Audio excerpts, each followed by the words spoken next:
یہاں پر اب ایک اس سے جڑا بڑا اہم ٹاپک ہے جو ہمارے پاس تقریباً ہر 4-5 دن میں کسی نہ کسی صاحب کا سوال آتا رہتا ہے کسی نہ کسی شکل میں، اور وہ سوال آتا رہتا ہے خاص کر ان سب تعلق سے، ٹی وی کے تعلق سے، فوٹو کے تعلق سے، ویڈیوگرافی کے تعلق سے، آرٹ ڈرائنگ کے تعلق سے، سیریل کے تعلق سے۔ تو ہمارا ٹاپک بہرحال یہ نہیں ہے، میں اس کے ڈیٹیل میں تو بالکل نہیں جاؤں گا کہ اس کی ڈیٹیلز کیا ہیں، لیکن بس اصولی طور پہ آپ کے سامنے کچھ باتیں رکھوں گا، اور پھر یہ اینڈ آف دا ڈے آپ کے اوپر پھر یہ رہے گا کہ آپ ان چیزوں کو کیسے اپروچ کرتے ہیں۔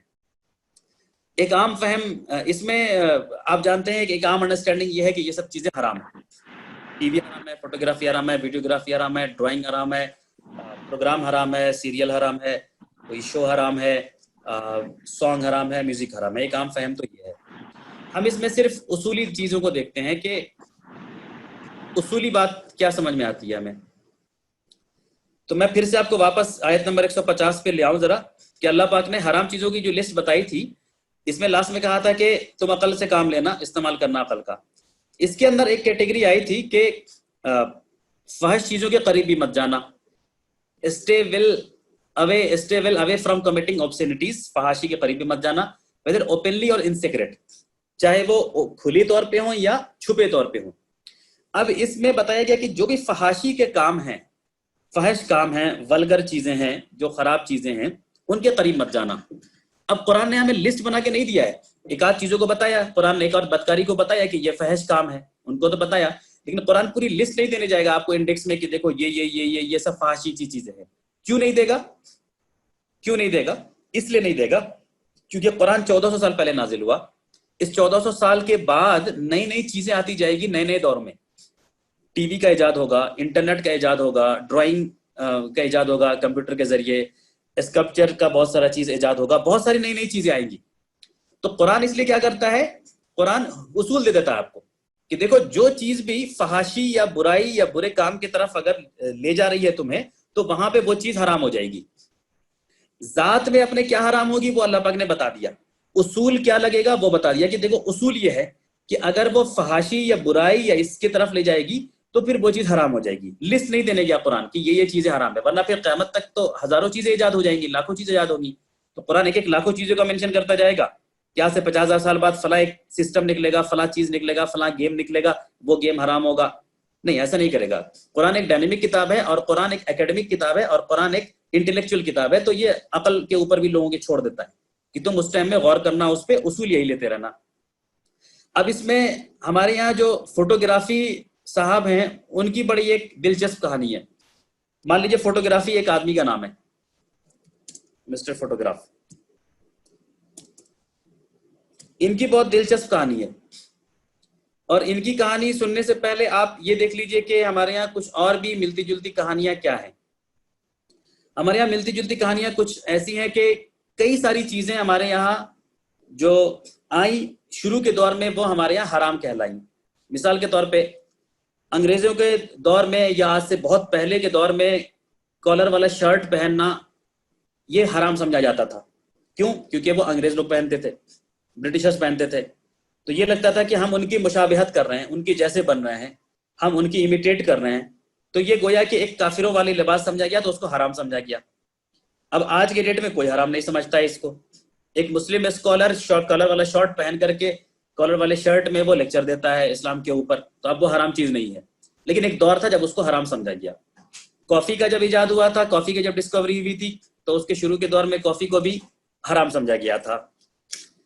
مائک کے تعلق سے تو آپ لوگ ویل اویئر ہے، آپ کے یعنی جو آڈینس ہے آپ کے والد کا جو ایج کا جو دور رہا ہوگا وہ لوگ اس بات سے بہت اچھی طرح جانتے ہیں کہ مائک آیا تھا تو اس دور میں بھی اس کو حرام سمجھا گیا تھا۔ پھر اس میں بحثیں تھی، ڈسکشن تھا کہ نہیں صاحب مائک کی آواز ہوتی ہے تو وہ امام کی آواز نہیں ہے، تو وہ گونجنے والی آواز ہے، بہت طرح کی بحث رہی اس میں، اور پھر کافی دور تک اس کو حرام سمجھا گیا۔ آج آپ جانتے ہیں کہ اس کو بالکل کوئی حرام نہیں سمجھتا ہے۔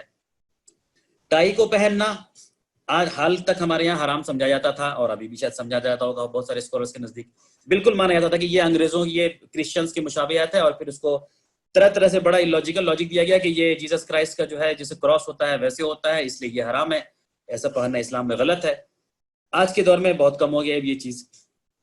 اسی طرح فوٹوگرافی اور ویڈیوگرافی، فوٹوگرافی ویڈیوگرافی کو بھی ہمارے یہاں عام طور پہ حرام ہی سمجھا گیا، اور مانا یہ گیا کہ جو جتنا متقی پرہیزگار ہوگا وہ فوٹوگرافی نہیں کرائے گا۔ اگر کہیں پہ فوٹوگرافی ہو رہی ہے، کوئی شادی کا ماحول ہے، کہیں بھی ہے، تو ایک اپنے آپ کو جو بہت متقی مانے جاتے تھے وہ لوگ فوٹو سے ہٹ جاتے تھے کیمرہ سے کہ نہیں صاحب یہ بہت متقی ہے۔ ویڈیوگرافی کو بھی حرام سمجھا جاتا تھا۔ فوٹوگرافی ویڈیوگرافی بڑا ایک ایسا مانا گیا کہ یہ حرام ہے۔ ٹی وی کو بھی پھر حرام مانا گیا، ہمارے یہاں ٹی وی گھر میں رکھنا اس کو حرام سمجھا گیا، اور باضابطہ اس کے اوپر پھر بہت بہت فتوے وغیرہ دیے گئے کہ نہیں صاحب یہ ٹی وی جو ہے یہ ہے وہ ہے۔ اب ہوا یہ کہ دلچسپ کہانی یہ ہے کہ جو فوٹوگرافی صاحب تھے ان کو حرام سمجھا گیا، ان کو ہر جگہ کہا گیا صاحب حرام ہے برے ہیں۔ لیکن اچانک سے پھر انٹرنیٹ کا جب عروج ہوا، اور خاص کر کے جب یہ فیس بک وغیرہ کا دور شروع ہوا اور یوٹیوب کا دور شروع ہوا، تو مسٹر فوٹوگرافی کے جان میں جان آ گئی، کیونکہ ان کے بارے میں کہہ دیا گیا کہ نہیں اب آپ جو ہے اب آپ الاؤڈ ہیں، اب آپ حلال ہیں، اب آپ کا استعمال ہو سکتا ہے۔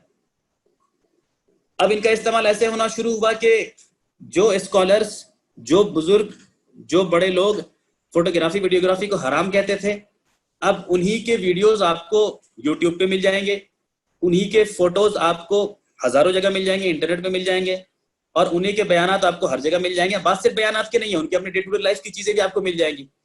وہ کہیں باہر جا رہے ہیں تو ان کا آپ کو فوٹو مل جائے گا، وہ کسی پارٹی میں گئے تو وہ مل جائے گا، وہ کہیں کسی گھومنے کی جگہ پہ گئے تو اپنا سیلفی کھینچ کے بھیج رہے ہیں، اور بہت ساری چیزیں مل جائے گی۔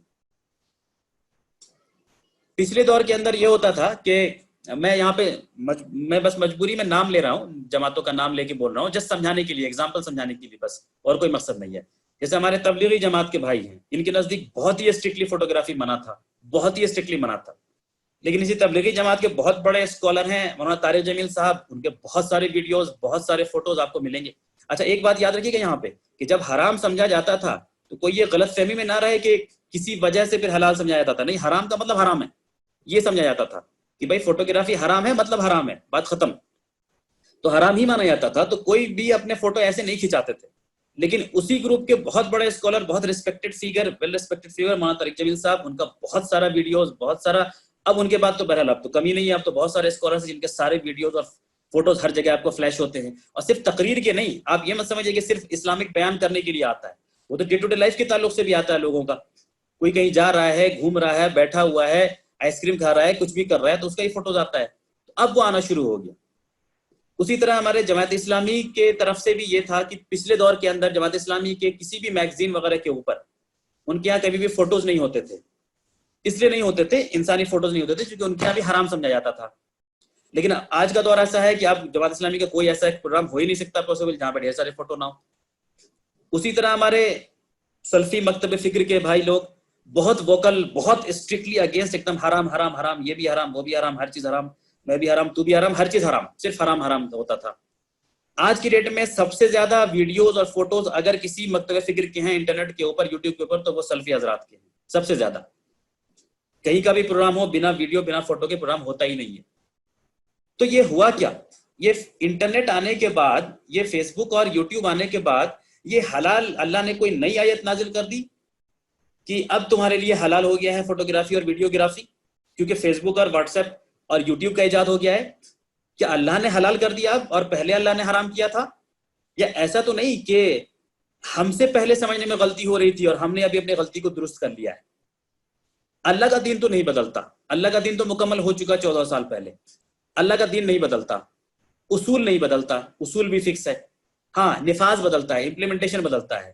ہم نے ایک دور کے اندر کچھ سالوں تک مانا اس کو کہ حرام حرام حرام، جیسے ہی انٹرنیٹ آ گیا، یوٹیوب آ گیا، فیس بک آ گیا، اب مسلمانوں کو لگا کہ صاحب ہم تو ایک دم ہی پیچھے رہ جائیں گے، اور ہو بھی چکے تھے پیچھے ہر معاملے میں، تو صاحب ہم اگر نہیں گئے یوٹیوب پہ فیس بک پہ تو کیا ہوگا؟ تو ٹھیک ہے، تو ہم آگے فیس بک یوٹیوب پہ، تو ہم نے پھر ان چیزوں کو حرام سے حلال کر دیا۔ پھر ہم نے اس کی توجیہ شروع کی، پھر ہم نے اس کو ریکنسائل کرنا شروع کیا کہ نہیں یہ تو اچھے پرپس کے لیے ہے، یہ تو اچھے کاز کے لیے ہے۔ ارے بھائی، تو اگر اچھے پرپس اچھے کاز کے لیے ہے، پہلی بات یہ کہ کیا کوئی حرام چیز اچھے پرپس کے لیے ہوتا ہے؟